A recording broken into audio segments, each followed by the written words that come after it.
दक्षिणकालिका स्तोत्रम्। ॐ कृशोदरी महाचण्डी मुक्तकेशि बलिप्रिये कुलाचार प्रसन्नास्ये नमस्ते शङ्करप्रिये घोरदंष्ट्रे कोटराक्षि किटीशब्दप्रसादिनि घोरघोररवास्फारे नमस्ते चितिवासिनि बन्धूकपुष्पसङ्काशे त्रिपुरे भयनाशिनि भाग्योदयसमुत्पन्ने नमस्ते वरवन्दिनि जय देवी जगद्धात्री त्रिपुराद्ये त्रिदेवते भक्तेभ्यो वरदे देवी महिषग्नि नमोऽस्तुते घोरविघ्नविनाशाय कुलाचार समृद्धये नमामि वरदे देवी मुण्डमाला विभूषिते रक्तधारा समाकीर्णे करकाञ्ची विभूषिते सर्वविघ्नहरे काली नमस्ते भैरवप्रिये नमस्ते दक्षिणामूर्ते काली त्रिपुरभैरवी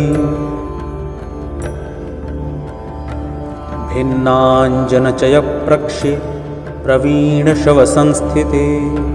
गलच्छोणितधाराभिः स्मेराननसरोरुहे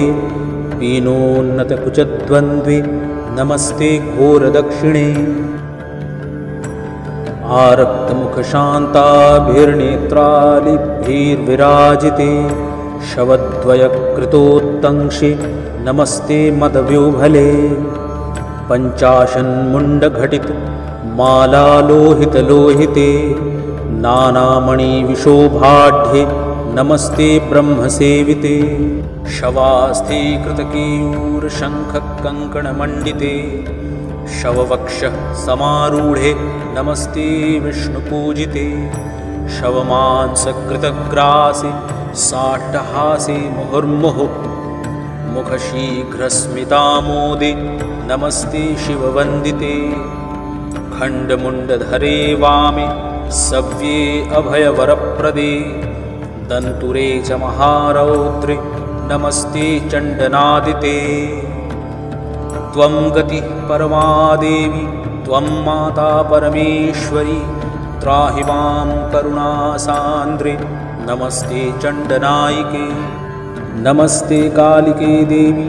नमस्ते भक्तवत्सले मूर्खतां हर मे देवी प्रतिभाजयदायिनी गद्यपद्यमयीं वाणीं तर्कव्याकरणादिकम् अनधीतगतां विद्यां देहि दक्षिणकालिके जयं देहि सभामध्ये धनं देहि धनागमे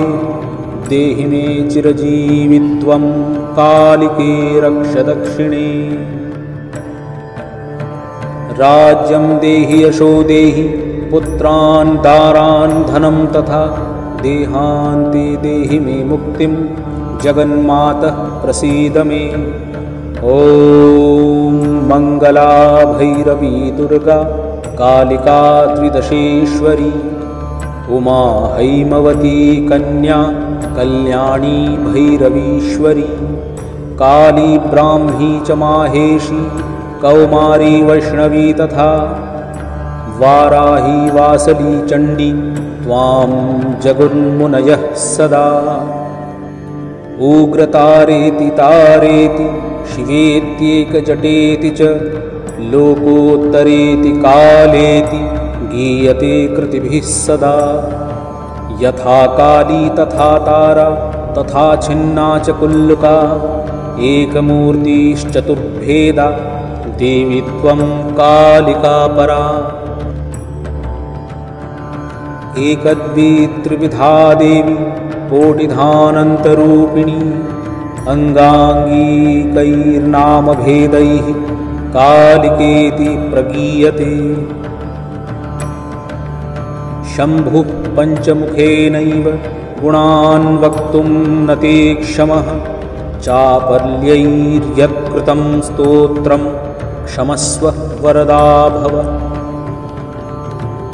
प्राणान् रक्ष यशो रक्ष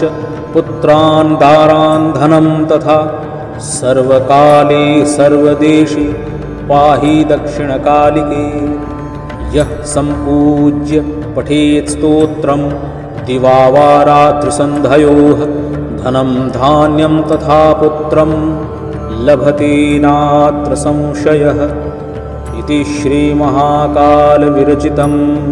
श्रीमद्दक्षिणकालिकास्तोत्रं समाप्तम्।